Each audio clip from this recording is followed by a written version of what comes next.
Welcome to Ajit Sharma classes. तो आज की इस वीडियो में हम लोग बात करने वाले हैं इकोनॉमिक्स के चैप्टर 1 के मोस्ट वीवीआई सब्जेक्टिव क्वेश्चन जो बोर्ड एग्ज़ाम 2027 के लिए काफ़ी ज़्यादा महत्वपूर्ण होगा। तो चलिए हम लोग बिना देरी के वीडियो को स्टार्ट करते हैं। स्टार्ट करने से पहले अगर आप लोग अभी तक इस वीडियो को लाइक नहीं किया तो लाइक ज़रूर कर लीजिएगा और इस चैनल को सब्सक्राइब नहीं किया तो सब्सक्राइब जरूर कर लीजिए ताकि हम जब भी वीडियो डालें तब सबसे पहले से नोटिफिकेशन आपके पास जाए और आप इस वीडियो को सबसे पहले आप देख पाए। तो चलिए बिना देरी के वीडियो को स्टार्ट करते हैं। सबसे पहला प्रश्न क्या कह रहा है?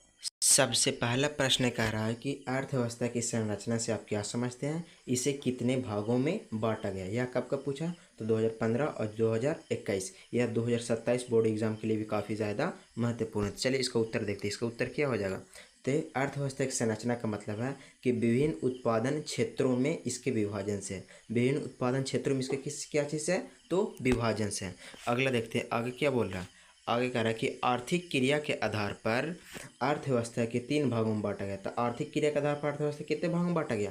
3 भागों में। पहला प्राथमिक और दूसरा द्वितीयक और तीसरा क्या बोलते हैं? तृतीयक बोलते हैं। तो प्राथमिक अर्थव्यवस्था किसे कहते हैं? प्राथमिक क्षेत्र किसे कहते हैं? तो प्राथमिक क्षेत्र को कृषि क्षेत्र भी कहा जाता है। प्राथमिक क्षेत्र को क्या कहा जाता है? तो प्राथमिक क्षेत्र को कृषि क्षेत्र भी कहा जाता है। इसके अंतर्गत कृषि, पशुपालन, मछली पालन, जंगल से वस्तुओं को प्राप्त करना जैसे व्यवसाय आते हैं। प्राथमिक क्षेत्र में कौन कौन से व्यवसाय आते हैं? तो कृषि आते हैं, पशुपालन आते हैं, मछली पालन आते हैं और जंगल से वस्तुओं को प्राप्त करना, ये सब प्राथमिक क्षेत्र के अंतर्गत आते हैं। अब हम लोग देखते हैं अगला द्वितीयक क्षेत्र। द्वितीयक क्षेत्र में क्या बोला?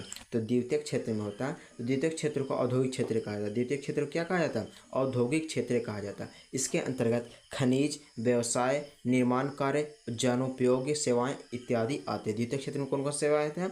तो खनिज आते हैं, व्यवसाय आते हैं, निर्माण कार्य आते हैं और जनोपयोगी सेवाएं, इन जो जीवन में उपयोगी होता है वो सब सेवाएं आते हैं। द्वितीयक क्षेत्र किस नाम से जाना जाता है? तो औद्योगिक क्षेत्र के नाम से जाना जाता है। हम लोग देखते हैं तृतीयक क्षेत्र। तृतीयक क्षेत्र में क्या बोलता है?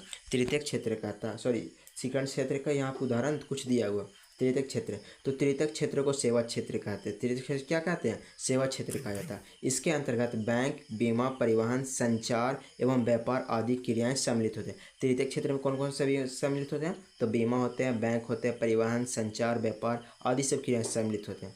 ये क्रियाएं प्राथमिक और द्वितीयक क्षेत्र को सेवा सहायता प्रदान करता है, इसीलिए इसे सेवा क्षेत्र कहते हैं। तृतीयक क्षेत्र को सेवा क्षेत्र वो क्यों बोलते हैं? तो जो है प्राथमिक और द्वितीयक दोनों को क्या प्रदान करता है? सेवा प्रदान करता है, इसीलिए हम लोग इसे तृतीयक क्षेत्र को सेवा क्षेत्र कहते हैं। अब हम लोग सेकंड प्रश्न देखते हैं। सेकंड प्रश्न क्या बोल रहा है?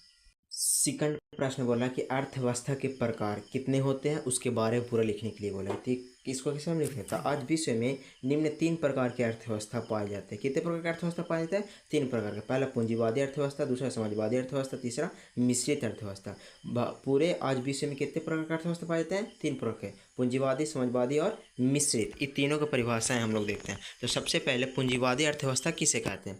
पूंजीवादी अर्थव्यवस्था किसे कहते हैं?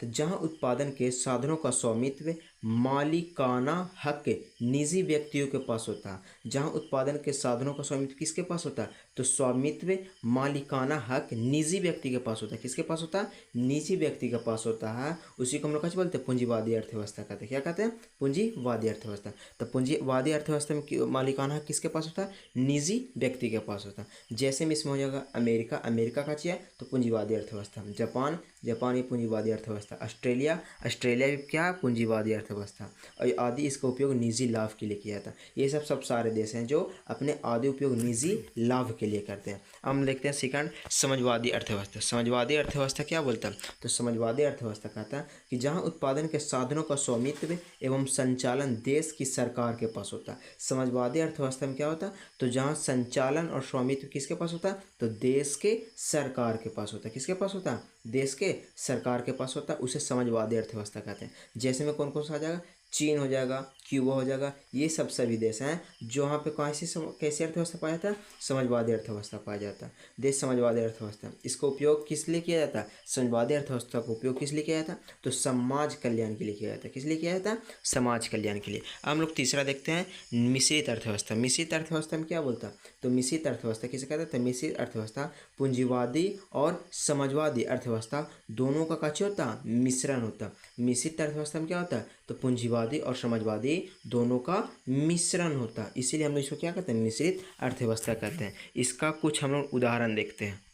तो इसका उदाहरण हो जाएगा कौन कौन सा हो जाएगा? भारत एक मिश्रित अर्थव्यवस्था, भारत एक क्या है? मिश्रित अर्थव्यवस्था। तो मिश्रित अर्थव्यवस्था किसे कहते हैं? आप लोग समझ में आ गया होगा, जिसमें समाजवादी और पूंजीवादी दोनों का हक हो, तो उसी को हम क्या कहते हैं? मिश्रित अर्थव्यवस्था कहते हैं। आशा करते हैं कि आप लोगों को सेकंड प्रश्न भी समझ में आ गया होगा। अब हम लोग लास्ट प्रश्न थर्ड देखने वाले हैं। अगर आप लोग अभी तक इस वीडियो को लाइक नहीं किया तो लाइक जरूर कर दीजिएगा और इस वीडियो का लिंक अपने दोस्तों के पास शेयर जरूर कीजिएगा। चलो थर्ड क्वेश्चन देखते हैं। तीसरा प्रश्न क्या कह रहा कि समावेशी विकास से आप क्या समझते हैं? ये भी बोर्ड एग्जाम 2027 के लिए काफ़ी ज़्यादा महत्वपूर्ण है। तो इसका उत्तर क्या हो जाएगा? तो आर्थिक विकास की जिस प्रक्रिया में समाज के सभी वर्गों का जीवन स्तर ऊंचा हो तथा समाज के कोई भी वर्ग विकास के लाभ से अछूत न रह सके। समाज के कोई भी वर्ग जो क्या हो? विकास के लाभ से अछूत न रह सके, उसे हम लोग क्या कहते हैं? समावेशिक विकास कहते हैं। समावेशिक विकास में क्या होता है? तो समाज के सभी वर्गों को क्या किया जाता है? विकास किया जाता है समावेशी विकास में।